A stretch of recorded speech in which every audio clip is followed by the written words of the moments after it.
sur le projet Territoire au potentiel. Donc, depuis 2 ans, on a décidé de s'associer en consortium avec la Cravate Solidaire à Bordeaux et à Paris, Empower, TESLab, le Centre socioculturel du Galet à Haute-Pierre, donc à Strasbourg, avec le soutien du think tank Le Rameau, qui travaille sur la coopération territoriale, et le cabinet de conseil Croisant Conseil sur la notion d'évaluation de l'impact sur un projet qui s'appelle donc Territoire au potentiel sur plus d'une dizaine de quartiers de la politique de la ville, entre Strasbourg, euh, la métropole de Bordeaux, Paris et Est Ensemble. Et donc l'idée, c'est vraiment ce qui a pour objectif de faciliter des parcours dits sans couture grâce aux liens de confiance créés au niveau des quartiers concernés. Donc le pari, c'est vraiment qu'en facilitant la coopération et le lien social à tous les niveaux, les personnes en recherche d'emploi vont gagner en confiance en elles et en les autres. Et il y a les parcours entre structures d'accompagnement sont facilités. Donc, le ciment de tout ça, c'est vraiment la confiance. Et nous, on a donc œuvré à comprendre et à faciliter les mécanismes de cette confiance-là. Donc, un des objectifs du projet, c'est vraiment de pouvoir alimenter la réflexion qui a déjà été portée, notamment par le Rameau, sur la création d'un véritable métier de facilitateur de territoire. Donc, qu'est-ce que ça implique, en fait, d'être un facilitateur de territoire?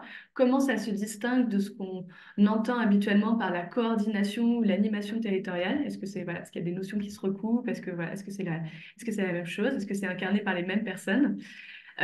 Et donc l'action du projet s'est développée vraiment uniquement en complémentarité avec les forces vives des territoires, avec pour outil de travail la confiance. Et donc c'est ainsi qu'on a fait connaissance avec Dany, qu'on connaît quand même avec Activation depuis de nombreuses années, qui est présente, donc qui est de l'ADSI Techno-Ouest à Mérignac et qu'on pourra représenter tout à l'heure. Et donc avec Aurélien, qui est de l'équipe de développement local du 13e, et qui représente cette équipe et voilà, avec qui on partage énormément de valeurs et aussi une vision commune. Et on partage notamment le fait que la confiance ne se décrète pas, elle se travaille. La création de liens sociaux demande un fort investissement sur ces enjeux de confiance à tous les niveaux. Et comme on est vraiment dans une volonté de partage et de transmission euh, euh, à travers ce projet, on croit vraiment que les apprentissages des uns peuvent être utiles aux autres. Et donc, c'est pourquoi dans la philosophie de ce projet, c'est vraiment de proposer ce genre de temps. Donc, vraiment, un très grand merci à vous tous d'être et toutes d'être présents et de nous accorder de votre temps aujourd'hui. Euh, j'ai oublié de me présenter, je réalise. Donc moi, c'est Louise Le Petit, donc je suis de l'association Active Action et je vais co-animer ce webinaire avec Hakim Eladouchi, qui est de l'association TESLab, qui est là, qui se connecte depuis les États-Unis. Euh, donc juste pour présenter très brièvement Active Action, ensuite je passe la parole à Hakim pour qu'il présente TESLab.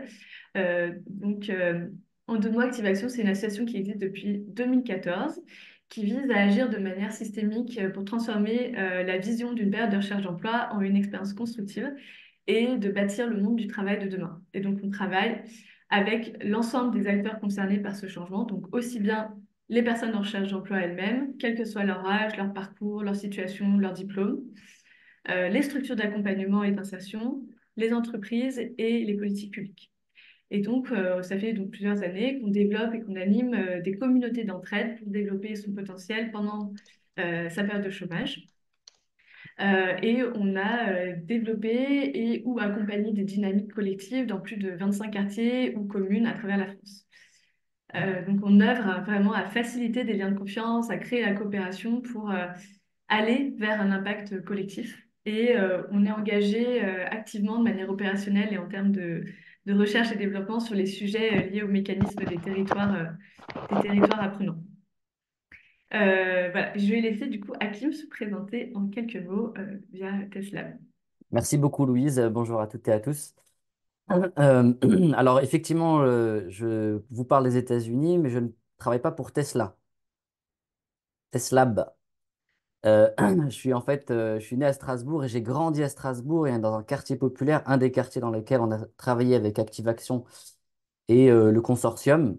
Je suis fils d'ouvrier et en fait, nous, on a créé Teslab avec d'autres personnes, notamment mon frère, justement pour faire ce qu'on aurait aimé avoir plus jeune, à voir ce qu'on arrive à voir plus jeune. Et en fait, on a créé TESLab et le lab, c'est vraiment un laboratoire d'innovation pédagogique depuis les quartiers populaires. Parce qu'on pense que depuis ces quartiers, on peut aussi innover et aussi on peut trouver les solutions pour toute la société. C'est pour ça que dans TESLab, on parle aussi d'excellence et de dignité dans les deux sens. Et le lab, qu'est-ce qu'il fait concrètement? On réfléchit, mais surtout on agit sur les angles morts de l'égalité des chances et sur trois axes en particulier, la formation, parce que c'est de là aussi d'où on vient, on est beaucoup porté par l'éducation et la formation. Donc on crée des formations, on crée de l'ingénierie pédagogique, notamment pour des jeunes, mais pas que, mais notamment pour des jeunes. Et on crée des bootcamps autour de la formation et aussi pour d'autres partenaires. Le deuxième axe, c'est aussi du plaidoyer, parce que si on parle de repérer des angles morts d'égalité des chances, mais c'est aussi de les visibiliser. Et il y en a plein, malheureusement. Et donc, l'idée, c'est aussi d'être avec d'autres acteurs pour travailler sur ces questions-là, notamment bah, avec Active Action. Et puis, inspirer, parce qu'on aime aussi donner envie, donner l'envie de pouvoir agir et de faire le premier pas. Donc, on crée aussi des événements, des rencontres qu'on peut appeler inspirantes, qui déclenchent quelque chose. Et donc ça, c'est nos trois axes de travail depuis 2020. Et on le fait à Strasbourg, mais de plus en plus avec d'autres partenaires en France et peut-être aux États-Unis, mais ça, c'est une autre histoire.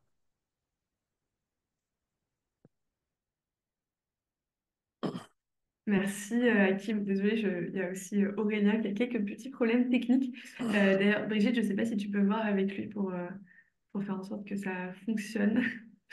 Euh, Alors, pour poursuivre sur notre présentation, on va d'abord vous présenter, nous, ce qu'on entend par facilitation de territoire, avant de laisser la parole à nos invités sur tous ces sujets-là. Donc, ça va être un peu une grosse introduction, mais qui nous paraît essentielle pour comprendre un petit peu comment nous, travailler sur ce sujet. Euh, donc nous, ce qu'on entend par facilitation de territoire, c'est vraiment le côté création de liens de confiance entre les différentes parties prenantes d'un territoire pour vraiment faire ensemble, agir ensemble. Donc c'est une approche qui invite à se décentrer d'une approche qui est focalisée sur la mobilisation ou sur la concertation ponctuelle des habitants, mais qui au contraire se base sur le fait de construire la confiance, apprendre des uns des autres, grâce à Non, ça un c'est pas, fonctionnement... c'est pas une alors, burette. excusez-moi, grâce à un fonctionnement d'horizontalité et de réciprocité des échanges. Et donc, l'idée, c'est vraiment voilà, de dépasser ce cadre de mobilisation ponctuelle pour en fait aller vers le fait de prendre des décisions ensemble, d'avancer ensemble et vraiment voilà, de créer des projets communs. Et donc, le facilitateur ou la facilitatrice de territoire, c'est vraiment un tisserand, pour reprendre les mots de Abdenour et qui est un penseur qui a écrit justement sur cette notion de tisserand. C'est vraiment quelqu'un qui a pour en charge, qui a pour rôle de mettre de l'huile dans les rouages sur un territoire. On peut aussi bien le voir comme un chef d'orchestre sur un territoire. Et bien souvent, ce qu'on voit, c'est que sur un territoire, sur un quartier, une commune ou voilà, plus large, les solutions, elles existent déjà. Mais elles ont tendance à coexister. Il peut y avoir des effets de concurrence qui peuvent être assez présents, aussi un manque de connaissance, c'est vraiment une connaissance profonde des uns des autres qui dépasse le côté superficiel de, de, de ce que enfin, de ce que chaque structure préfère. Mais il y a vraiment, voilà, chacun peut un peu se sentir dans son couloir avec ses propres objectifs, et avec un temps limité. Ce qui peut créer et favoriser des parcours d'accompagnement qui sont en dents de scie pour les personnes et qui ne sont pas forcément adaptés. Et donc, ça œuvre à renforcer la défiance des habitants envers les parcours d'accompagnement et envers les institutions publiques. Et donc, faciliter la coopération, avoir cette notion vraiment de facilitation, c'est valoriser le potentiel de chacun, c'est créer le lien, c'est bâtir la confiance à la fois sur les trois dimensions de la confiance, donc à la fois en soi, en les autres, en l'avenir, entre des parties prenantes qui sont très différentes et qui peuvent a priori ne pas avoir d'intérêt commun. Donc, les habitants, le tissu économique, les structures associatives, les institutions publiques, donc de diverses parties prenantes, la recherche aussi. Voilà, et je vais passer la parole à Hakim pour, euh, Ah, pour, c'était très très clair, Louise. Je vais juste, il y a quelque chose que je lisais il n'y a pas longtemps sur l'importance en fait de mettre en lumière la facilitation de territoire, ou en tout cas qu'est-ce qui se cache derrière la facilitation de territoire, parce qu'en fait derrière il y a des compétences, etc. Mais en fond, il y a quelque chose qu'on aperçoit, c'est une crise du lien et une épidémie de l'isolement. C'est-à-dire quelque chose qui fait que on est de plus en plus isolé, esselé, que ce soit à titre individuel, mais aussi peut-être dans nos organisations, dans les territoires dans lesquels les territoires se paupérisent. Et donc, en fait, le facilitateur des territoires, c'est important de pouvoir l'aborder, Ouais, aborder qu'est-ce qui se cache les derrière. écrans sont coupés, ouais. Et en fait, pourquoi c'est important? C'est parce que ce que disait Louise, la confiance et le lien social, bah, ça permet d'avoir un vrai levier au niveau du territoire. Et le facilitateur, nous, on pense que c'est son rôle. Et de pouvoir aussi, il y a aussi derrière ça, quand on parle de crise, c'est aussi d'anticiper bah, les crises, malheureusement, on pourrait dire, qui pourraient venir. Et ce facilitateur de territoire qui ramène de l'huile, bah, c'est aussi important d'aborder cette question-là parce que ça permet aussi d'accompagner les territoires dans leur résilience. C'est aussi, ben, ce que disait Louise aussi, c'est cette importance d'impliquer beaucoup plus, beaucoup mieux les habitants et qu'ils se sentent à part entière dans le territoire, acteurs entre guillemets. Et aussi, bien, c'est quelquefois d'en parler aussi, cette question de, quand on parle de lien, on parle de conflit. Et le facilitateur de territoire, c'est aussi une manière de d'accompagner, d'anticiper, de travailler ces conflits locaux. Euh, Sans plus tarder, ben justement, on s'est présenté, mais on va aussi présenter nos invités. Euh, J'avais le visage de Dani qui était juste à côté de moi dans les vignettes. Je ne le vois plus parce qu'elle souriait, elle me portait beaucoup de soutien. Mais donc, je présente Dani, chargée de projet d'animation territoriale à ADSI Techno-Ouest. Et, je pense qu'elle aura l'occasion de parler un peu plus d'elle, mais en tout cas, ce qu'elle aime beaucoup, en dehors de ce qu'elle fait, c'est de retrouver ses amis, on parlait de liens juste avant, et de retrouver ses yaya. Alors, on ne sait pas si le comité il est ouvert ou pas aux autres. Si on peut rentrer chez les yaya, c'est un groupe d'amis autour de la lecture. Donc ça, c'est ce qu'elle aime faire en dehors de ce qu'elle fait au niveau professionnel. Et elle est à Mérignac. On a aussi Aurélien. Aurélien il y a quelques problèmes de son, donc Ah, c'est Aurélien qui écrivait, d'accord. oui, D'accord. voilà. Mm. Ok, c'était donc lui, donc chargé de développement sur les quartiers politiques de la ville, dans les quartiers périphériques du 13e arrondissement de Paris. Et donc lui, il est très investi sur ces questions. Et aussi, ben, ce qu'il aime aussi, c'est tout simplement aussi accompagner la parole des habitants en particulier, de faire en sorte qu'ils puissent être entendus. Et nous avons Kevin. Euh, Kevin est chargé de mission Active Action dans les quartiers de Quatre Chemins et Sept Arpents à Pantin. Je les ai bien prononcés, Kevin, et Plateau Malassis, Lanou, et la Capsulerie à Bagnolet. Et Kevin, en dehors de ça, et en dehors de ce qu'il fait en tant que chargé de mission dans ces quartiers, mais il aime aussi découvrir le trail.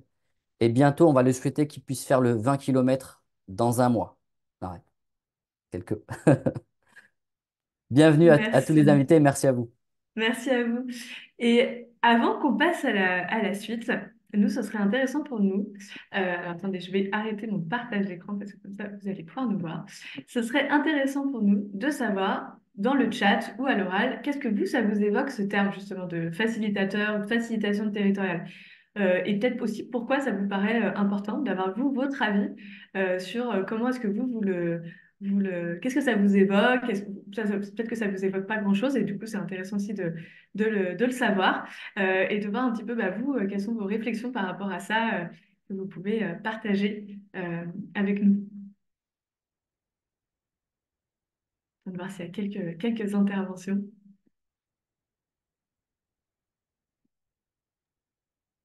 Ça arrive, les gens écrivent. Faciliter les échanges entre les personnes, gestion du temps et du cadre. Ah, ouais. Mm. La dynamique de territoire.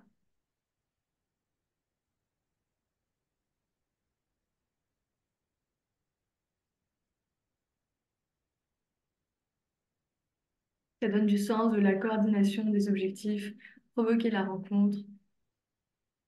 Ouais, les chargés de coopération CTG sont de vrais facilitateurs sur les territoires. Alors, qu'est-ce que sont les Ah chargés de oui, coopération CTG? ouais, C'est intéressant. CTG. Les complémentarités, pour moi, c'est partager les informations pour améliorer le quotidien des habitants, mettre en relation les acteurs engagés sur un territoire.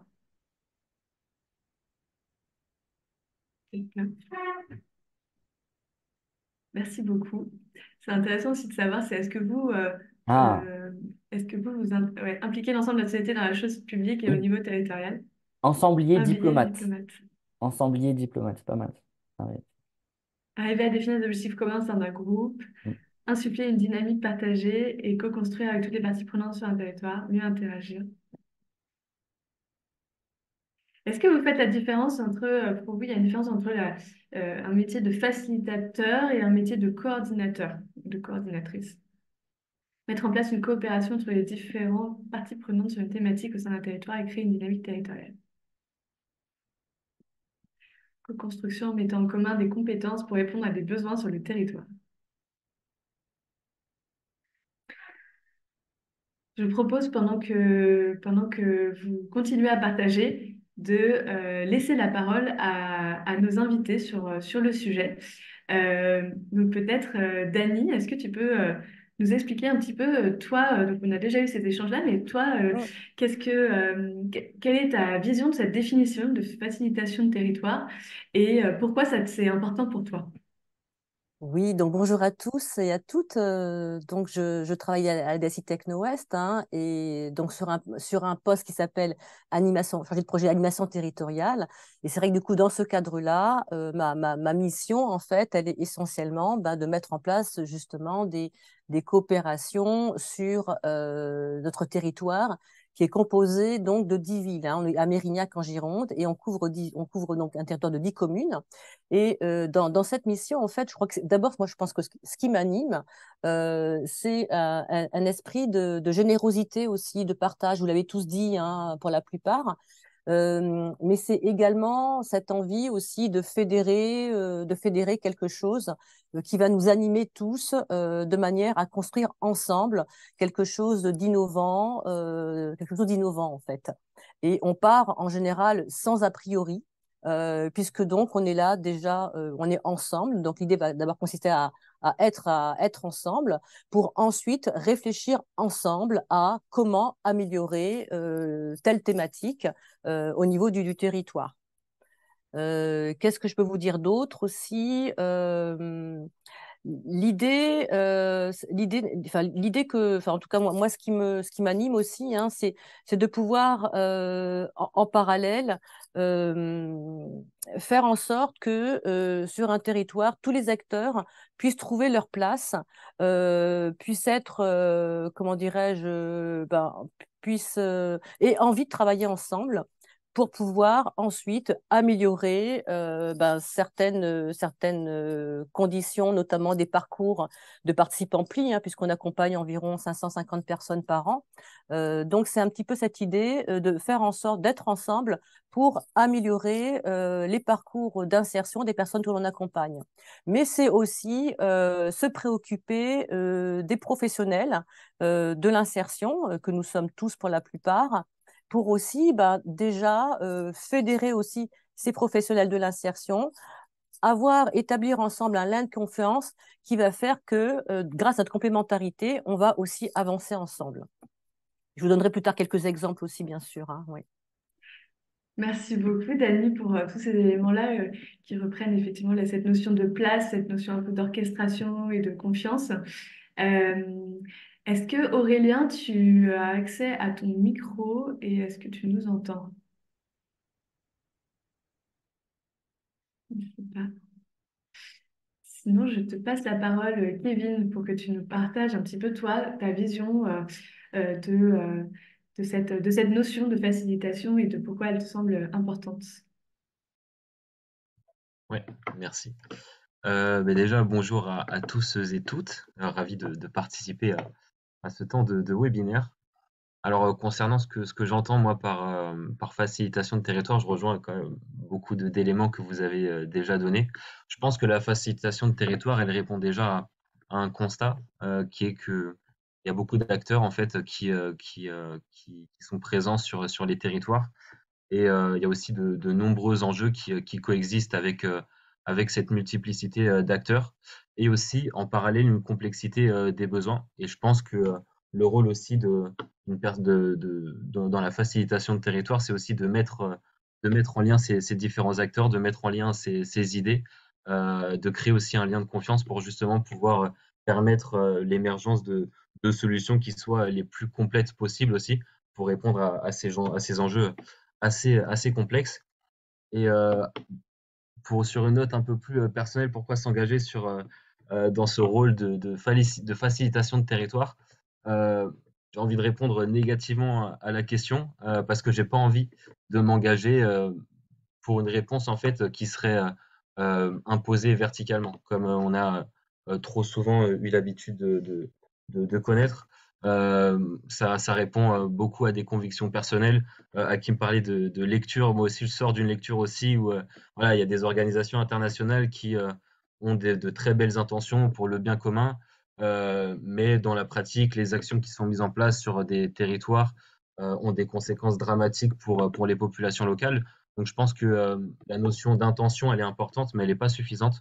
Et c'est là aussi le rôle du facilitateur de territoire de pouvoir apporter des outils et une posture qui permettent justement de faciliter ce lien de confiance et in fine d'avoir des solutions euh, qui aient un impact systémique. Et autre chose aussi, je pense que c'est important d'avoir cette définition de facilitation de territoire parce que d'une part, ça permet de se rendre compte en fait de ce constat-là. Et à partir du moment où on est face à ce constat, on peut plus facilement prendre du recul en fait sur le territoire, observer le panorama des acteurs, des enjeux, des besoins, des envies, et essayer de faire réseau entre ces différents acteurs qui coexistent et dont on a envie justement de créer enfin pour lesquels on a envie de créer un réseau. Et autre chose par rapport à ça aussi, c'est que quand on formalise justement ce métier de facilitateur de territoire, on formalise aussi une posture, des pratiques, en fait tout un corpus de pratiques, de comportements, de valeurs aussi, qui justement permettent de faciliter un territoire et aussi par la suite de pouvoir voilà, transmettre ces notions-là et notions qui peuvent justement évoluer avec les autres.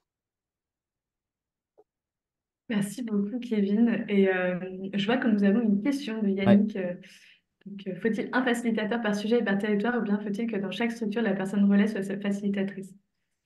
Je peux peut-être partager un petit peu comment est-ce qu'on a vécu les choses par rapport au projet aussi territoire au potentiel et la philosophie du projet. C'était que justement, ça repose pas sur les épaules que d'une seule personne. L'idée, c'est que, voilà, c'est l'idée. Je ne sais pas si vous avez déjà vu cette vidéo de la personne qui commence à danser tout seul dans une prairie et qui est petit à petit rejoint par de plus en plus de monde. Mais c'est un petit peu cette idée-là, c'est-à-dire que finalement, cette posture de création de liens, elle peut être incarnée par plein de monde et par de plus en plus de personnes. Et je pense qu'on l'abordera après dans les mécanismes, mais il y a véritablement cet effet de mimétisme qui est à l'œuvre dans cette création de liens de confiance.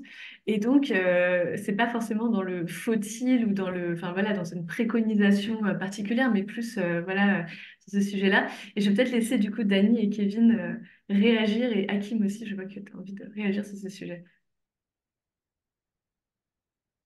Oui, je commence. Alors, ce qui est très important, enfin moi, ce que je vois dans ma pratique, hein, c'est que d'une part, on n'a pas forcément une expertise sur un sujet.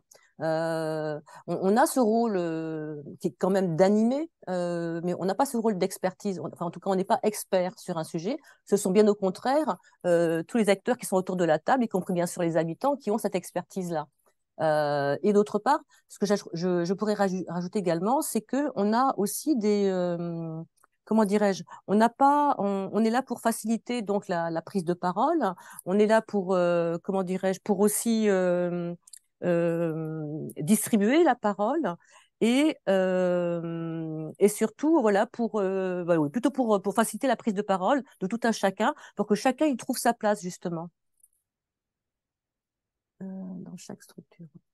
Merci Dany, Kevin ou Hakim ou Aurélien. Est-ce que tu, je sais pas si. Oui, Ouais, Vas-y. je veux bien compléter en fait très peu de choses à ajouter à ce que Dany partageait parce qu'effectivement on n'a pas d'expertise sur ces sujets-là et en fait c'est une force parce que on n'a pas cette prétention de d'apporter une vérité unique, mais on a plutôt l'intention de mettre en commun des expériences, des vécus différents qui permettent justement d'avoir un panorama le plus exhaustif possible sur un sujet et de faire et de voilà de faciliter le partage en fait de connaissances par rapport aux sujets qui sont définis. Je crois qu'il y avait Merci. Aurélien qui avait. J'ai entendu Oui. la voix d'Aurélien, je crois, non? Ah, Oui, Aurélien. oui, Ah, j'ai voilà. fini par arriver. J'ai réussi à résoudre Eh mon ben, problème technique. Alors, bienvenue. Bienvenue. peut-être que je peux vous faire une réponse deux en un, parce qu'on m'avait demandé aussi une petite anecdote que j'ai pas eu le temps de, de vous transmettre là juste avant, mais juste la question peut-être si prête. Oui, on peut se retrouver avec des personnes, voilà, au sein d'un quartier. Donc moi, je travaille sur un quartier prioritaire. On peut se retrouver, voilà, autour d'une table dans un local du quartier sur différents sujets, amenés de différentes façons. L'autre jour, j'étais autour d'une table avec des experts du numérique, ce qui est une chose importante parce que c'est quelque chose, une technique, une technicité qu'il y a de plus en plus besoin de maîtriser euh, à tout niveau, dont les habitants voilà, peuvent avoir besoin sous peine de se sentir un peu exclus de différents canaux de discussion, canaux de lien avec les services publics en général. Et l'autre jour, bah, moi qui ne suis pas du tout expert de ce domaine-là, vous avez vu le voir là, vu, vu le temps que j'ai pu mettre à me connecter. Et ben, j'étais avec des personnes qui connaissent bien eux et qui dispensent des formations autour du numérique. Et ben, tout simplement, moi, autour de la table, je, je suis là en tant que néophyte.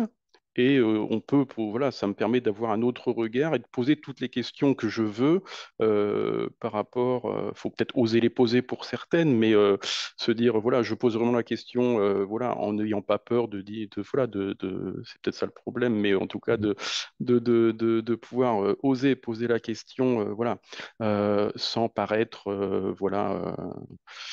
Bête de poser cette question-là. Et l'autre jour, voilà, une association qui me présente une action dans laquelle, pour des personnes en, en apprentissage du numérique, ne connaissant pas le rudiment du numérique, nous disent, bon, ben, on commence par décapoter l'ordinateur.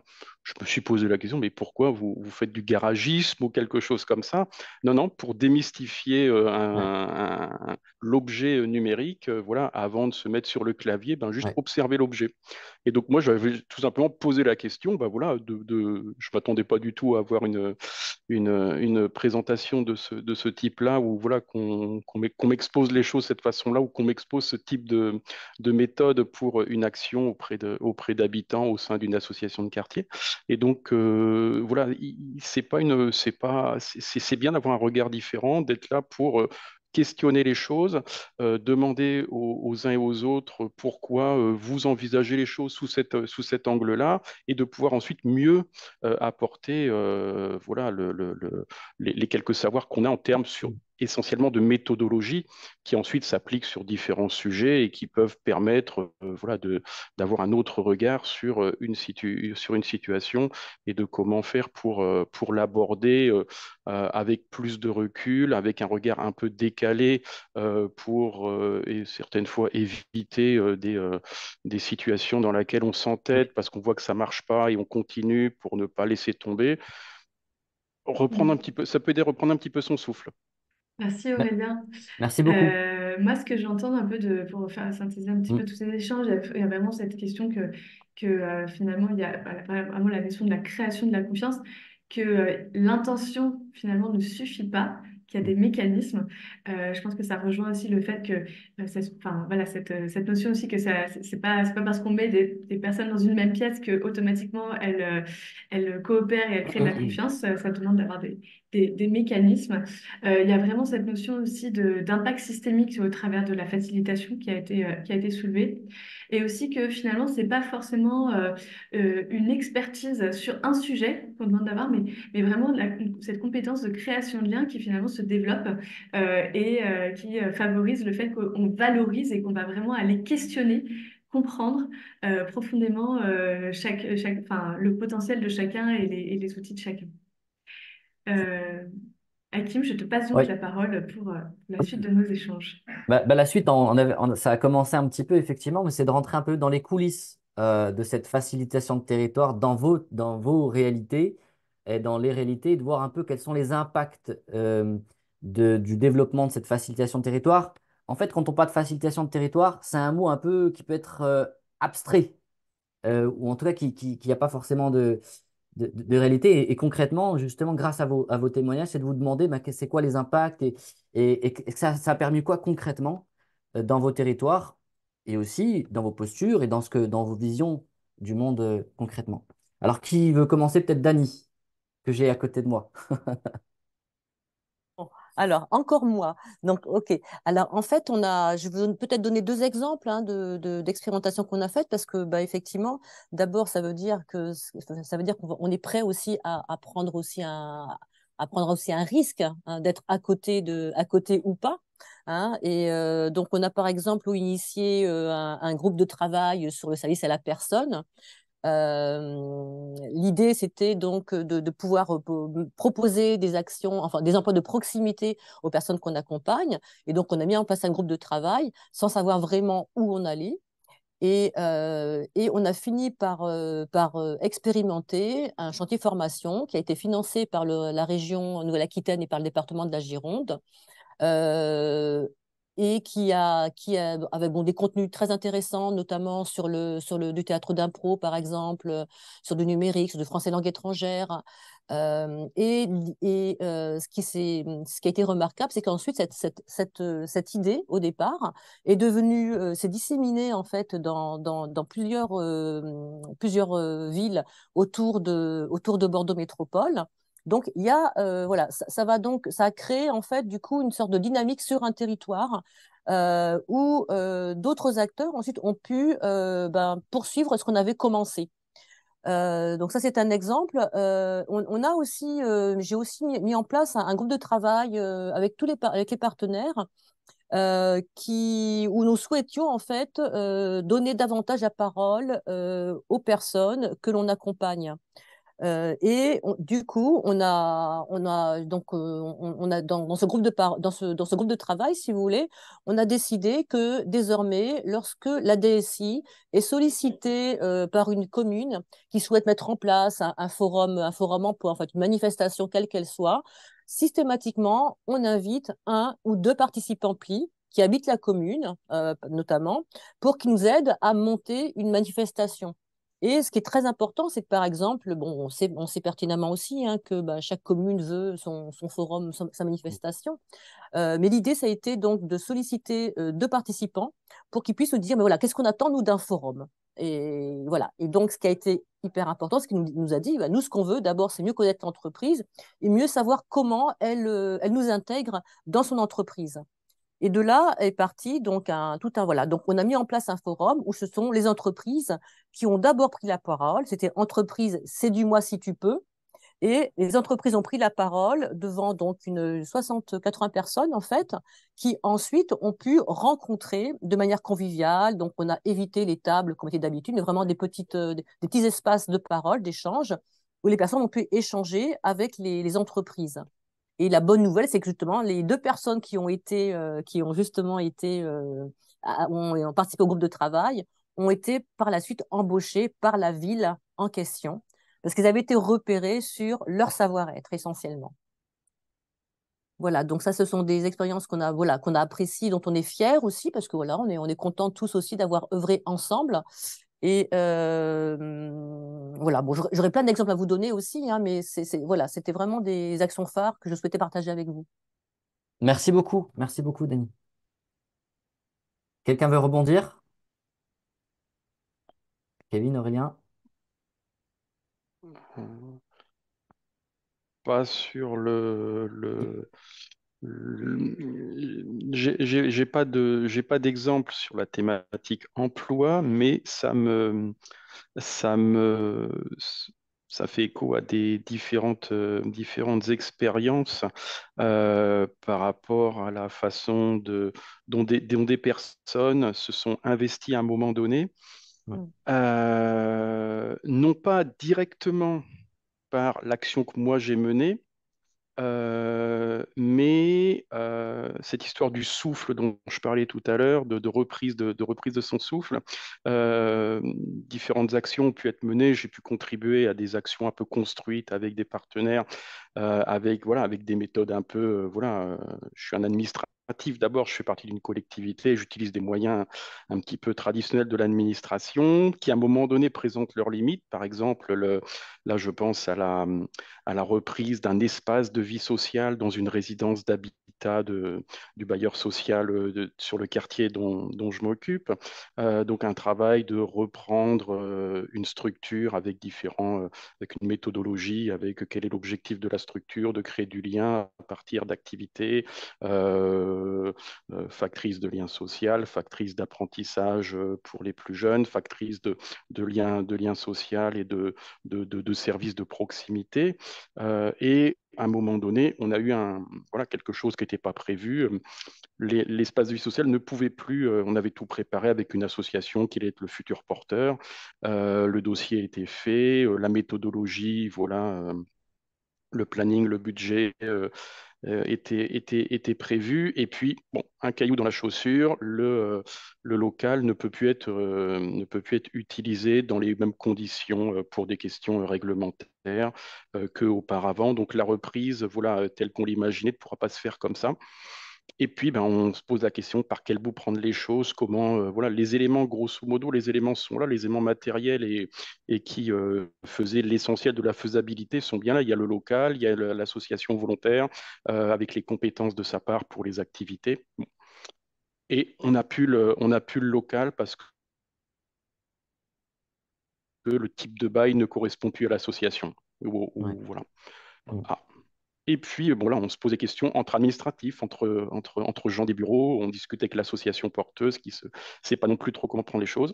Et puis, subitement, la solution est arrivée, l'essentiel de la solution est arrivé dans un mois, quelques semaines, un mois après, et où c'est deux habitants qui avaient bien compris les choses, qui avaient participé aux activités qu'on proposait avec le porteur de projet précédent dans le même local, avec un projet du même ordre, pas avec les mêmes types d'activités, mais avec de la même philosophie.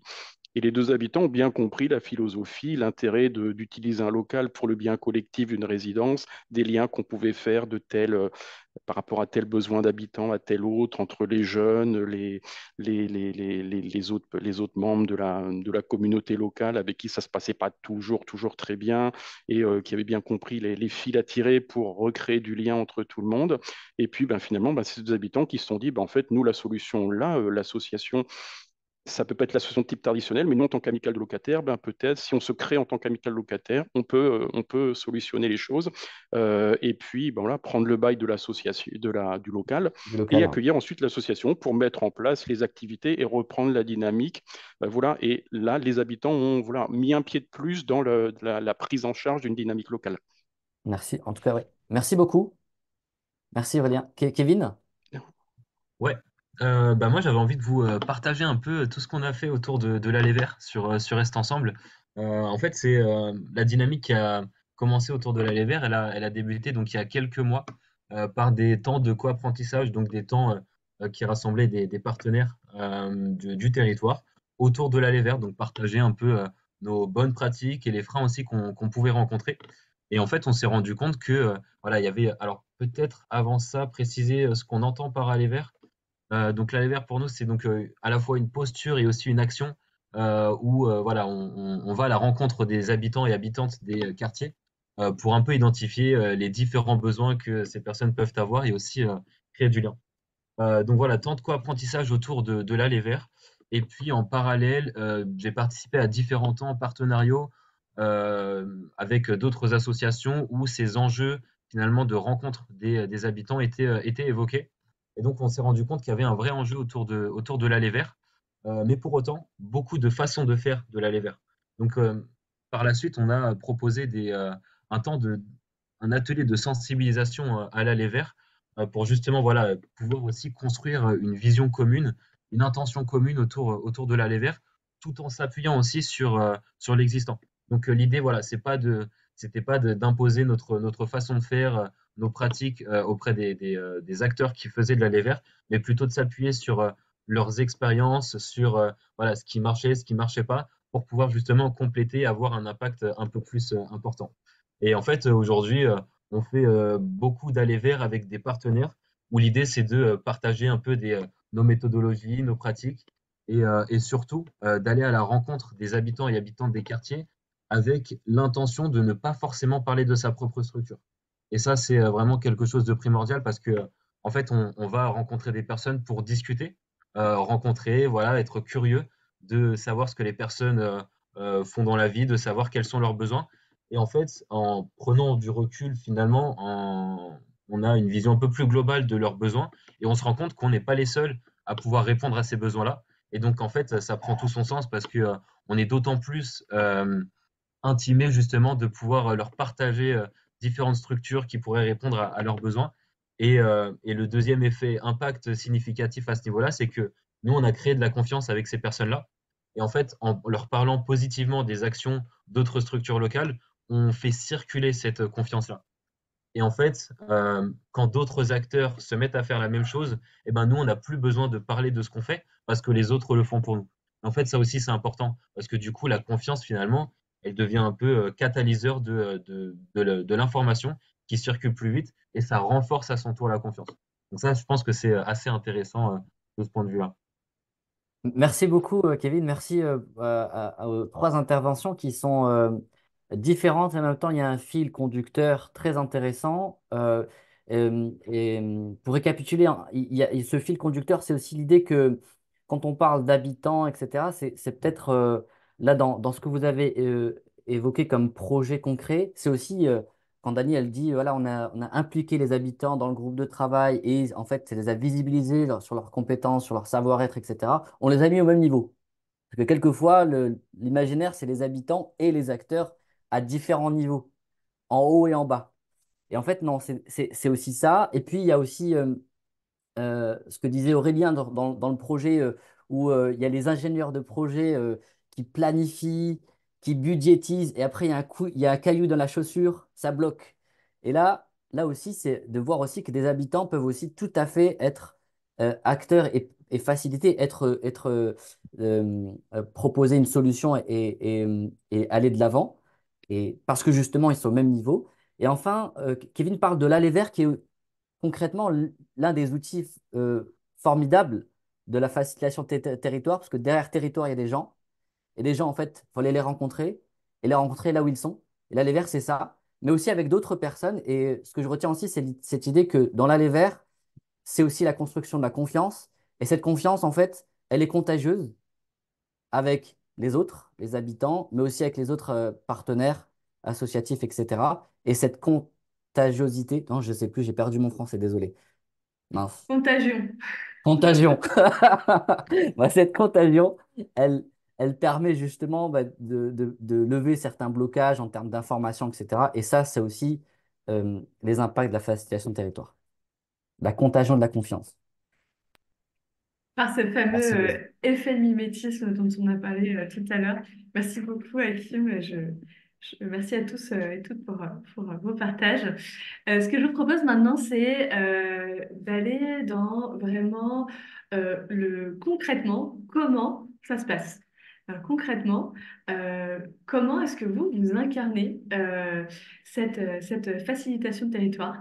En quoi ça consiste?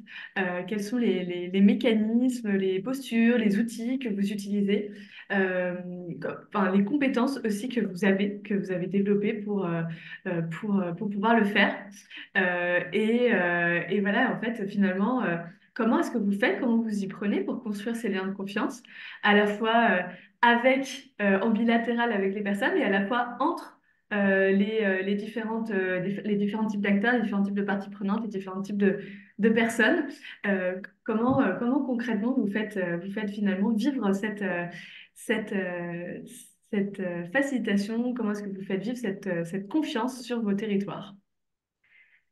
Alors, est-ce qu'on commence traditionnellement par Dany ou est-ce que on change? On change. Alors, qui d'autre voudrait commencer? Aurélien? J'ai une petite idée, ouais. Alors, vas-y, je t'en Euh, prie. dans la façon de faire, il y a c'est un peu antinomique avec ce que je vais dire. Dans la méthodologie, il y a l'empathie. Bon, euh, c'est pas innocent. L'empathie, moi, ça me semble être une des premières pierres quand on engage une démarche, un projet, une démarche. Euh, c'est pas tant l'empathie, voilà, par rapport à son ressenti, voilà, ou son souhait personnel, voilà, d'aider, ou voilà. C'est vraiment de techniquement essayer de se mettre à la place des autres. Et c'est compliqué parce que je suis tout seul, moi, et souvent les autres, c'est tout un quartier. Donc me mettre à la place des plusieurs milliers de personnes qui composent un quartier, c'est de se dire, bah voilà, pour un projet, j'ai un projet en tête en expliquant ça. Euh, pour un projet vraiment collectif, structurant, qui soit vraiment quelque chose pour le bien-être de l'ensemble d'un quartier. Je pense donc à la création d'un centre social et socioculturel auquel j'ai contribué pendant quelques années de mes fonctions sur les quartiers sud du 13e arrondissement de Paris. Voilà, j'étais chargé de l'émergence d'une structure, d'un centre culturel, c'est-à-dire il n'y avait rien à la base, hein, on avait un terrain et grosso modo l'emplacement d'un futur local. Et à partir de là, tout un quartier autour composé de plein de résidences d'habitat social, pas uniquement, justement, quartier un peu mixte avec voilà, différentes populations qui habitaient autour. Et ben, on se demandait comment faire à partir de là, et simplement de là, et de quelques associations aussi, sur certaines parties, pas toutes les parties du quartier d'ailleurs, comment faire pour créer cet équipement qui, à la base, est un équipement d'habitants, dont le projet se veut être basé sur la volonté des habitants et que ce soit les habitants en fonction des besoins perçus au quotidien se regroupent pour mettre en place ces projets-là qu'ils ont conçus eux-mêmes à l'aune des besoins qu'ils perçoivent sur leur territoire auprès de leur entourage, de leur environnement, de leur voisinage. Donc déjà expliquer ça à une population de façon générale pour trouver une quinzaine de personnes in fine qui trouvent l'idée intéressante et se regroupent pour se dire je me lance là-dedans. C'est voilà, on ne sait pas par quel bout prendre les choses. On y est allé un petit peu à l'aveuglette, enfin l'aveuglette, pas vraiment l'aveuglette, hein, on connaissait un peu le territoire, on savait à quel endroit il y avait du passage, à quel endroit se regroupaient certaines personnes, mais pas forcément les personnes les plus isolées qui sont aussi les personnes prioritaires qu'on souhaite intégrer à la démarche. Et donc, on a quand même tâtonné. C'est plutôt ça, on a tâtonné, on a fait des stands, des kiosques, on a expliqué ce que c'était, mais de là à ce que des personnes se manifestent en disant oui, ça m'intéresse, je me mets dans le groupe, inscrivez-moi, rappelez-moi, et puis voilà. On avait un groupe un petit peu régulier, mais qui étaient des gens habitués à la vie collective, mais qui n'étaient pas, eux, là pour s'engager dans une responsabilité supplémentaire. Et donc, au bout un an et demi, on s'est demandé comment faire pour avancer, parce qu'on n'avait pas une personne pour comment constituer un début de noyau de groupe pour être in fine les membres de cette future association gestionnaire d'un centre social avec tout ce que ça demande derrière en termes de professionnalisation, en termes de connaissances, en termes de responsabilité juridique, en termes de responsabilité d'employeur, parce que c'est ça que ça allait devenir voilà, au bout de quelques années normalement. Et donc, voilà, on est arrivé à un moment donné en décembre de l'année 2010 ou 2009 et on s'est dit, voilà, on achoppe, ça fait un an et demi qu'on est dessus. Qu'est-ce qu'on fait pour vraiment faire démarrer la machine? Et c'est là que je me suis vraiment dit, c'était vraiment une réflexion personnelle, comment, voilà, si j'étais à la place d'un des habitants que j'ai rencontré, d'une des habitantes ou d'une moyenne de tous les habitants et les habitantes avec qui j'ai pu discuter pendant un an et demi, qu'est-ce qui ferait que je serais motivé donc, sachant que je n'habite pas dans le quartier, que voilà, j'ai un métier que moi-même, bon, ça pourrait me plaire, mais voilà. Euh, Donc, voilà, je pouvais me mettre un petit peu à leur place, mais il fallait quand même que je fasse un certain effort pour me dire, voilà, qu'est-ce qui ferait que je donnerais de mon temps de façon longue sur voilà, un engagement comme celui-là. Et tout est parti sur, voilà, avec les collègues, on s'est dit, voilà, on se donne un mois, ça va être la galette, on va faire un événement. Donc c'est pour ça que je me souviens de ce jour-là. Et le dernier jour de janvier, donc 2010 ou 2011, mais je crois que c'est 2011, on s'est dit, on fait une galette et on a un mois pour faire en sorte que les gens soient intéressés et Mm. trouvent un intérêt pour venir et surtout pour s'engager. Et tout a été dans les quelques mots sur une affiche. Alors l'affiche, c'était une image colorée mais simple et explicite. Et la phrase, ça a été quelle responsabilité je souhaite prendre pour mon quartier. Il y a deux mots Mm. importants. Il y a responsabilité pour valoriser les gens, essayer de se mettre à la place d'une personne. On veut, voilà, on souhaitait que ce soit des personnes qui s'engagent dans la durée. Nécessairement, ça ne pouvait être que des personnes prêtes à s'engager dans la durée. Et le deuxièmement, c'est dans mon quartier, qu'est-ce qui me concerne le plus? Il fallait trouver le mot qui puisse se Mm. dire, voilà, je suis vraiment concerné, c'est mon quotidien. Et donc, c'était une première pierre qui fait que ben, on est passé de 0 à 15 personnes dans l'espace du samedi 30 ou Mm. 31 janvier autour d'une galette dans Ok. l'école du quartier où on avait vraiment invité. Alors, entre-temps, voilà, l'affiche, elle a été placardée partout auprès de l'ensemble, dans l'ensemble des résidences, dans tous les halls d'immeubles, dans toutes les rues, dans les écoles. Voilà. Et on a fini par, voilà, avec un message. Il y a le canal Ouais. aussi, mais en tout cas, le choix du message pour se dire. Et là, on a trouvé 15 personnes, dont les deux tiers n'étaient pas des gens qu'on connaissait déjà via le conseil de quartier, par exemple, ou les Je me structures permets, je vais qu'on faire un peu connaissait. gardienne du temps, Aurélien, je suis désolée parce que le temps Bon, file je et m'arrêtais là, c'était le. Voilà. désolée. Merci beaucoup. Dany ou Mais Kevin, est-ce c'était que vous fondateur hein, souhaitez... dans ma. Oui, oui, j'ai bien, je vais, Pardon. merci beaucoup. Dany, Kevin, est-ce que vous souhaitez prendre la parole, prendre la suite? Laquelle de vous deux, Kevin? Bah, je veux bien, ouais, ouais, je veux bien rebondir du coup sur ce que disait Aurélien et les autres personnes dans le chat. J'ai un peu triché, j'ai regardé les réponses et effectivement, je suis un peu d'accord avec tout ce qui a été partagé. Donc, en fait, effectivement, hein, ça repose pas mal aussi sur des valeurs, l'écoute, la bienveillance, l'empathie. Et j'ajouterais aussi deux autres valeurs que j'ajouterais à l'arsenal de la posture, que sont donc l'humilité et la réflexivité aussi.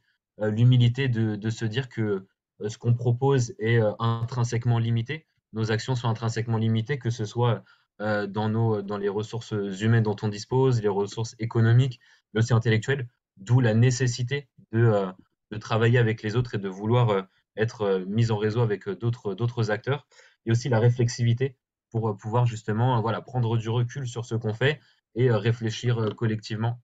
Donc voilà, il y a tout ça, toutes ces valeurs qui sont importantes à intégrer à cette notion de posture et comment est-ce qu'on les incarne par des comportements. Tout simplement par des outils alors qu'on peut utiliser dans les temps partenariaux. Alors le sourire, la bienveillance, l'ouverture d'esprit. Euh, Finalement, on a parlé de ces valeurs-là, mais ça passe aussi par une posture et en fait par la communication non verbale qu'on peut avoir envers les autres. Euh, il y a pléthore d'outils. Je sais qu'il y a des personnes qui en ont partagé.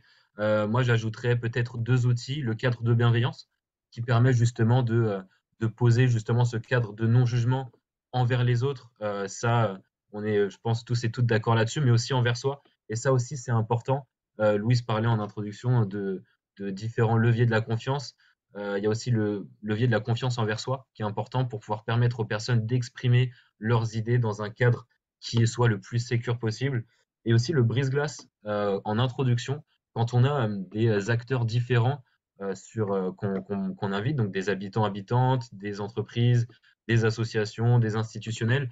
Le brise-glace permet justement d'instaurer une forme d'horizontalité entre les personnes sans se présenter par son rôle, en fait, par son rôle ou alors par son statut professionnel. Et ça, c'est important. Ça permet justement voilà, d'initier justement une discussion qui se veut horizontale. Je pense que voilà, on aura aussi le temps de pouvoir partager d'autres outils par la suite, mais je laisse Dany compléter. Pardon, oui, donc très rapidement, parce que je vois que le temps passe vite là. Juste, peut-être en une minute, donc tout ce qui a été dit, la posture, etc., sont très, très intéressants, très importants. Je noterai juste, alors je réponds à ce que tu disais, Kevin, c'est qu'en fait, il y a aussi le non-verbal. Et voilà, par expérience, en fait, on démarre un nouveau groupe de travail et puis donc à deux reprises, une partenaire, voilà, première réunion, elle ne vient pas, elle est désolée. Deuxième réunion, elle me répond, je suis vraiment navrée, mais là encore, je ne pourrais pas venir. Et je me suis dit, ça fait deux fois que, voilà, que ce ton est utilisé, je vais l'appeler. Et j'ai bien fait de l'appeler parce qu'en fait, elle commençait à nous échapper, en fait. Or, c'était un partenaire hyper intéressant, mais elle nous a dit, mais on a l'impression que vous vous connaissez bien dans ce groupe de travail et qu'on arrive un petit peu comme ça. Et du coup, le fait d'avoir pris mon téléphone à un moment donné pour qu'on échange de manière tout à fait ouverte, bienveillante, etc., mais qu'est-ce qui se passe? Qu'est-ce qu'on peut faire de mieux? A fait qu'elle s'est sentie entendue et qu'on a pu maintenir une réunion où elle a pu venir. Donc, ce que vous disiez tout à l'heure aussi, hein, c'est voilà, c'est ce même niveau aussi d'horizontalité dont on parlait, mais c'est l'écoute, c'est tout ça en fait. Hein, voilà. Merci beaucoup, Je, Dani, je pour... rajouterais, Vas-y, Hakim, et après je t'en prie. Vas-y. Je rajoutais juste dans la prolongation de Dany, en fait, quelque chose que j'ai vécu et que je partage. Je trouve que c'est très intéressant dans ces liens-là. C'est qu'en fait, c'est de faire connaissance. C'est basique, mais en fait, faire connaissance, que ce soit à différents niveaux, c'est selon le degré d'approfondissement. Mais en fait, faire connaissance, c'est quelque chose d'extraordinaire parce que la confiance, c'est une histoire d'individu. Et en fait, pour avoir la confiance, ben, il faut un lien.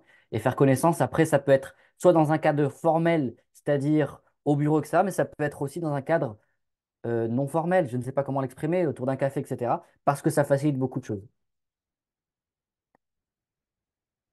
Merci beaucoup. J'ai plein de choses à synthétiser grâce à vous et grâce à vos échanges. Et je pense vous avez mis en avant énormément de mécanismes et de compétences qui sont liées à cette notion de facilitation de territoire. Tout d'abord, Aurélien, tu as parlé de vraiment de cette compétence d'empathie, cette capacité vraiment à se mettre à la place de l'autre. Je pense qu'on a cet outil qui s'appelle le rapport empathique, qui vraiment justement illustre précisément ça, c'est-à-dire qu'est-ce que cette personne elle est en train de vivre en fait, concrètement, pourquoi elle est dans cette situation-là. Et je pense que ça va avec quelque chose d'autre que toi tu as évoqué, Dani, c'est-à-dire cette capacité à, à vraiment initier et mener des conversations potentiellement difficiles. Un des enjeux et une des compétences clés de la facilitation de territoire, c'est justement cette capacité à aller gérer des conversations difficiles ou potentiellement conflictuelles, donc surmonter des situations potentiellement conflictuelles par le biais justement de cette empathie, de se demander mais qu'est-ce que finalement l'autre est en train de vivre, de cette posture de questionnement. Il y a vraiment cette posture d'humilité, cette posture basse, c'est-à-dire vraiment euh, on n'est pas dans des postures de sachant ou d'experts qui en fait peuvent briser la confiance, mais au contraire dans des postures de mise en valeur de l'autre personne, d'écoute active, donc d'aller écouter vraiment profondément ce que l'autre est en train de dire, vraiment de compréhension profonde de l'autre. Et en fait, d'interconnaissance. Donc, connaître l'autre, connaître humainement l'autre personne. Au-delà des casquettes données par les statuts professionnels, il y a vraiment cette notion de proximité que vous avez aussi exprimée dans le chat, de simplicité. Il y a une forme de simplicité, de convivialité qui fait que finalement chacun se sent accueilli et se sent bien et à sa place. Et on voit que finalement quand il y a des personnes qui justement sentent qu'il y a trop de connivence déjà dans un groupe, ça peut poser problème pour créer la confiance. Donc ça veut dire qu'en fait, le facilitateur de territoire, il est aussi responsable finalement de ce cadre-là d'ouverture, de faire en sorte de montrer par sa posture que je vais pas nécessairement tout le temps aller avec les personnes que je connais, mais que je vais aller faciliter les rencontres, dire bah tiens, je te présente telle personne, ce qui implique de connaître chacun et qui implique aussi un des éléments qu'on voit qui est vraiment le fait de parler en positif les uns des autres. On a cette posture de jamais de ragot. Vraiment, je parle uniquement au positif des personnes que je rencontre parce que mon rôle, c'est vraiment de faciliter le lien et donc de mettre en valeur les potentiels de chacun. Et on voit bien en fait dans vos partages que finalement la communication non verbale, cet enjeu de posture, cet enjeu de comment on incarne cette intention-là de création de lien, elle fait tout finalement. Il y a des outils par ailleurs, des outils qui en a pléthore, d'intelligence collective, etc. Mais que finalement, tout ce qui fait vraiment le sel, le cœur même de cette rencontre et de ce métier et de cette compétence, c'est comment on va incarner cette communication non verbale et cette posture. Et on voit bien qu'après, il y a des outils. Il y a les outils, tu as évoqué, Kevin, les outils du cadre qui va être posé. Dans un échange, donc par exemple dans un échange collectif, le cadre posé de bienveillance qui permet d'y revenir ensuite et de cadrer les échanges et de cadrer cette horizontalité et vraiment de créer la sécurité pour les échanges, ce brise-glace qui permet voilà, de ne pas se présenter par son statut professionnel, mais de rencontrer les gens différemment. Et voilà, finalement, il y a vraiment cette notion d'avoir des échanges ouverts, avoir une posture de questionnement, entretenir l'horizontalité. Et je pense qu'il y a peut-être un mot que vous n'avez pas forcément prononcé, mais qui est sous-jacent à vos échanges, c'est vraiment cette notion de réciprocité. Et on se rencontre d'humain à humain. On n'est pas dans des postures différentes. Et ça, c'est quelque chose de pas forcément évident. C'est-à-dire, je vais me comporter exactement de la même manière avec une personne qui est en recherche d'emploi de longue durée ou avec un élu, un adjoint du maire. Et je vais finalement favoriser cet échange réciproque aussi entre eux par une posture qui est vraiment d'horizontalité. Voilà, pour donner peut-être un exemple par rapport à ça. J'espère n'avoir rien oublié, mais c'est à peu près tout ce que j'ai noté. N'hésitez pas si vous avez envie de réagir ou d'apporter d'autres choses. Et sinon, je passe la parole à Hakim. C'est dans la continuité, effectivement, de pouvoir, on s'approche de la fin du webinaire, c'est aussi de tirer les apprentissages. Et et dans l'apprentissage, il y a la sagesse aussi de voir ce qui s'est pas bien passé, ou des échecs, ou des difficultés, et de voir aussi bah, comment vous voyez les choses différemment suite à ces apprentissages. Donc, encore une fois, voilà, la parole est libre aux invités, mais aussi dans le chat. Peut-être on peut commencer par Aurélien et après On va juste vous Kevin demander ou Dani. d'être très très bref Oui, oui. pour cet échange parce qu'on voudrait vraiment laisser la place pour les questions-réponses. Donc si vous pouvez Hmm, juste prendre vraiment ouais. une minute ou deux, c'est super, merci. Chaque projet, chaque démarche est une suite de difficultés et justement le travail qu'on a à faire et qui plus est avec des habitants, des personnes qu'on ne connaît pas forcément la veille, tout ce travail-là, c'est au quotidien une certaine ingéniosité ou une remise en question sur comment on fait voilà, pour tomber sur nos pattes et pour tenir voilà, un certain objectif général, même si l'objectif il peut dévier un petit peu ou il peut se réadapter. Mais en tout cas, voilà, c'est quotidien d'avoir ces difficultés, quelles qu'elles soient, parce qu'on n'a pas prévu telle ou telle chose dans l'organisation, les moyens dont on peut avoir à disposition, dans et surtout d'ailleurs dans des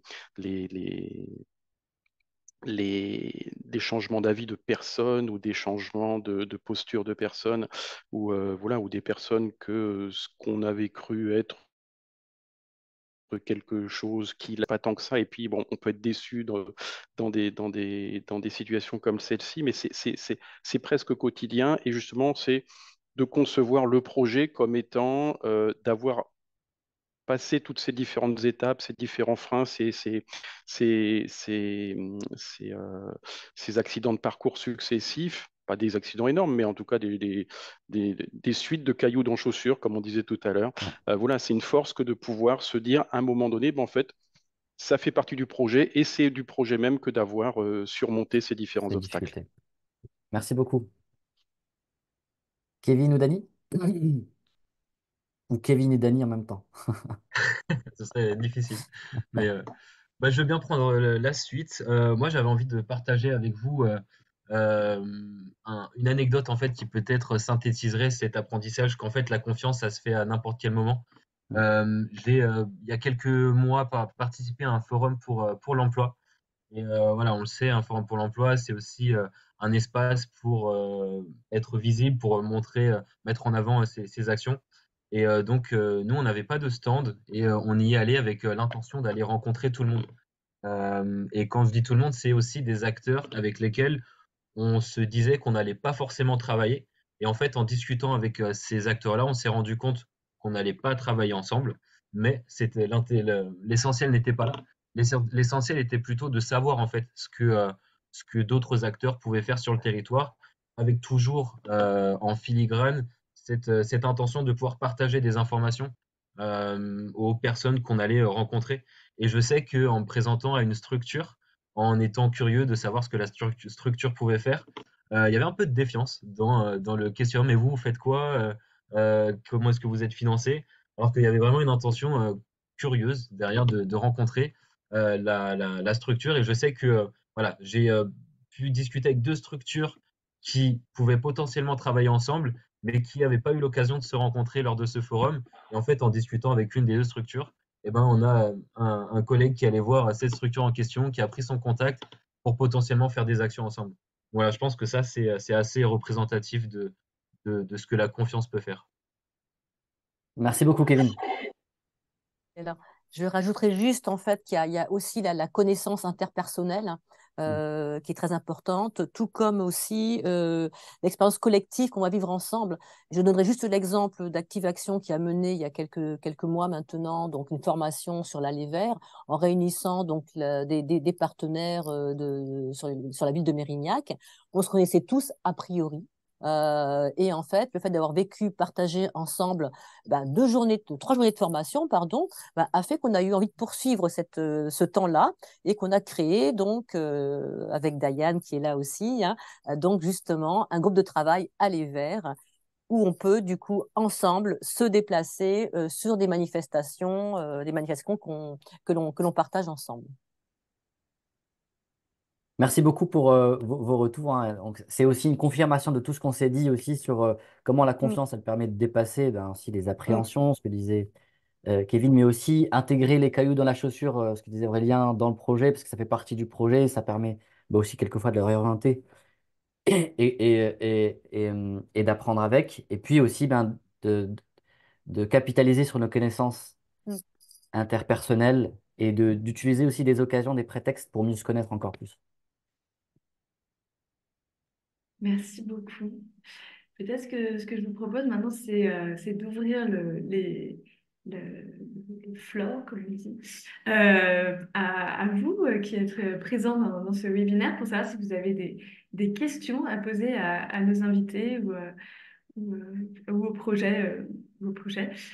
Si, voilà, si vous souhaitez poser quelques questions ou réagir ou apporter de nouvelles choses, eh bien, on peut prendre ce temps-là pour cela avant de conclure.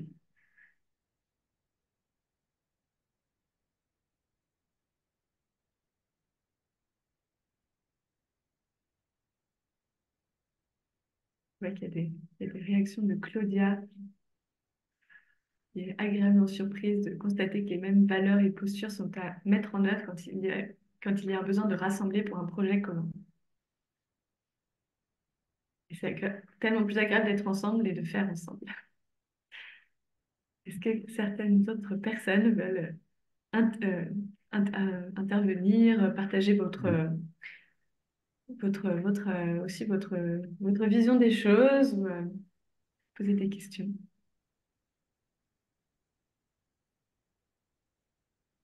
C'est soit c'était très clair, soit pas du tout.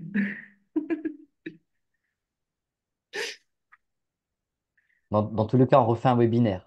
Si c'était clair, c'est pour se revoir ensemble. Et si c'était pas Voilà, clair, c'est pour clarifier. c'est ça. Ok. Juste quelques minutes, mais bon, sinon, Ouais. nous, ce qu'on veut vous proposer, c'est de conclure en vous proposant que nos intervenants et nous-mêmes, nous avons réfléchi à des ressources à partager et que vous puissiez aussi partager vos ressources, c'est-à-dire des livres, des films, des idées de choses à regarder. Je sais que Karine parlait d'un jeu de cartes, par exemple, donc je ne sais pas si... Voilà. Il peut y avoir des choses que vous avez envie de partager. Et donc, on va commencer par ça et ensuite, on aura deux questions pour vous à partager dans le chat en guise de conclusion. Donc, je vous laisse partager les ressources. Donc nous, on a partagé, donc moi je vais commencer. Je voulais partager deux ressources, deux livres qui ont été fondateurs pour moi et vraiment qui ont énormément nourri ma réflexion sur ces enjeux de coopération et de ces mécanismes d'entraide.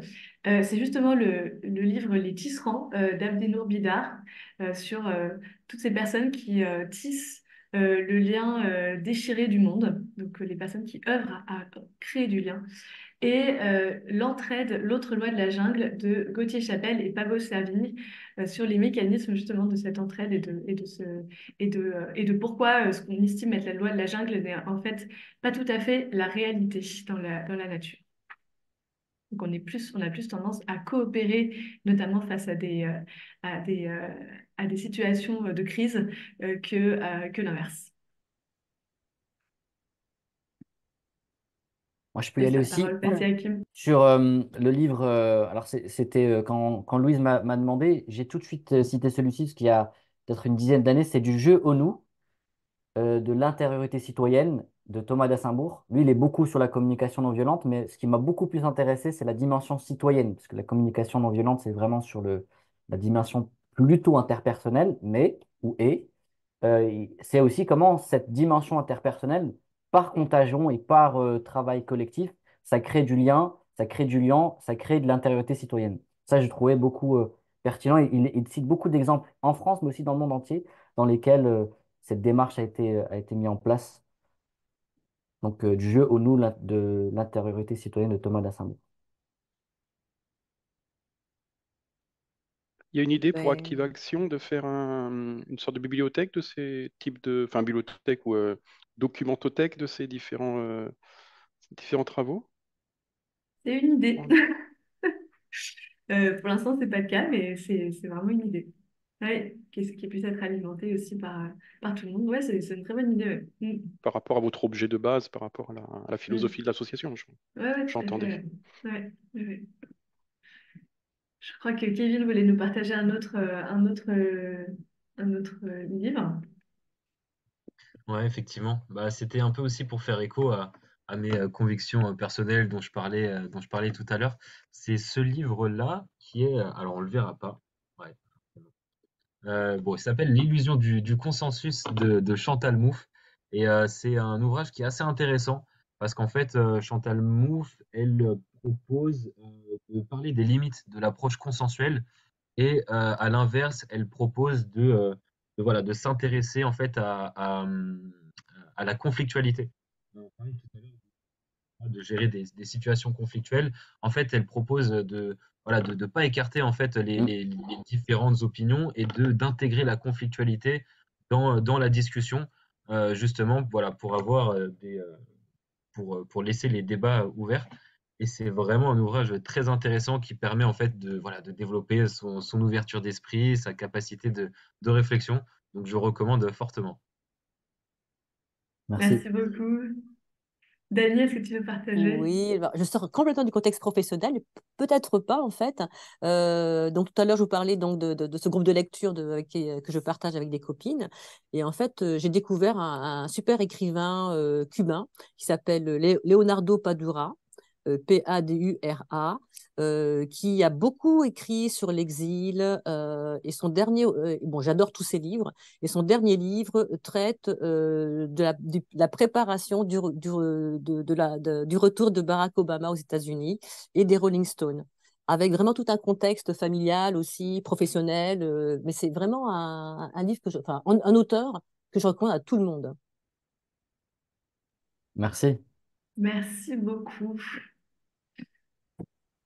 Voilà, je ne sais pas si Aurélien, est-ce que tu voulais ajouter une idée ou est-ce que vous autres, vous en avez d'autres aussi?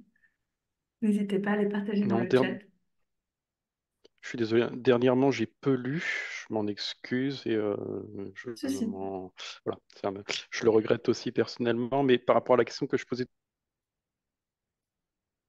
tout à On a... l'heure, c'était de me dire que, par contre, récemment, je me rends compte qu'il y a quand même pas mal de productions de, pas forcément d'habitants stricto sensu, mais de personnes dans les quartiers qui veulent s'investir un peu, qui font leur premier qui mettent leur premier pied à l'étrier au sein d'une association. C'est pas forcément sur des écrits, ça peut l'être. En général, c'est plutôt autour du film.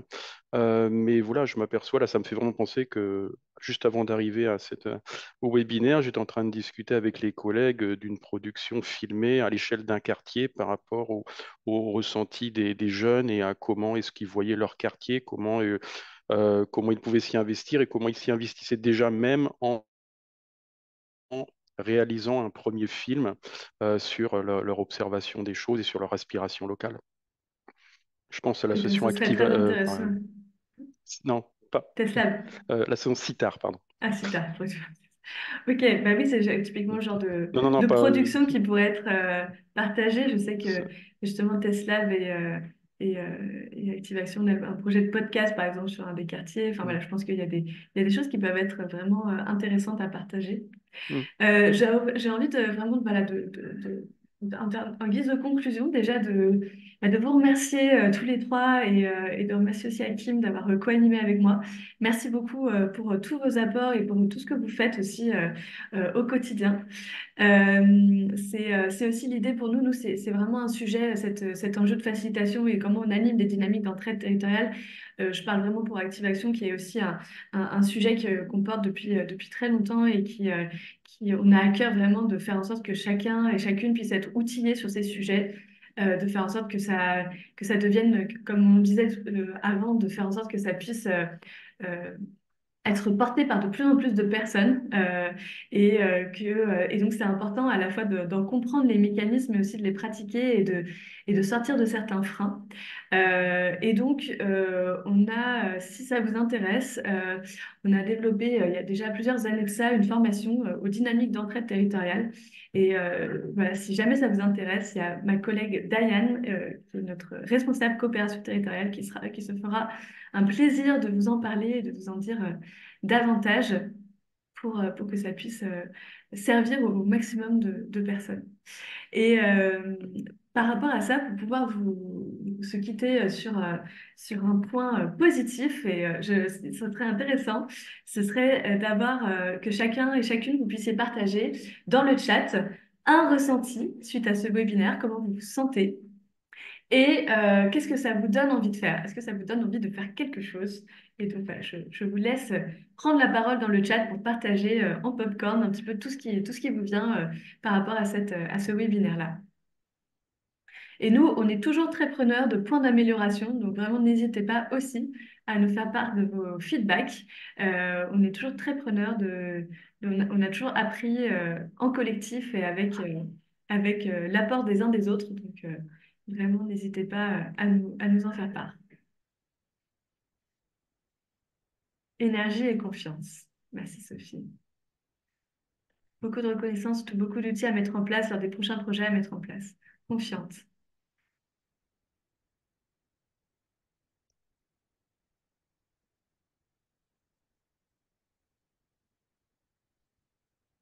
On va voir s'il y a d'autres partages.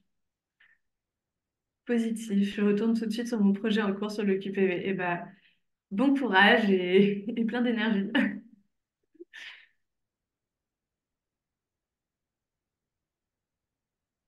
Merci à vous en tout cas pour ce temps partagé.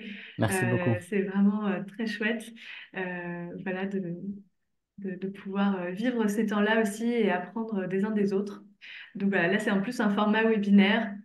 On fait aussi des formats, notamment au travers de territoires au potentiel, on fait des formats de co-apprentissage qui permettent de se mettre en lien et d'apprendre ensemble. Donc, à voir sur les différents territoires sur lesquels nous sommes présents.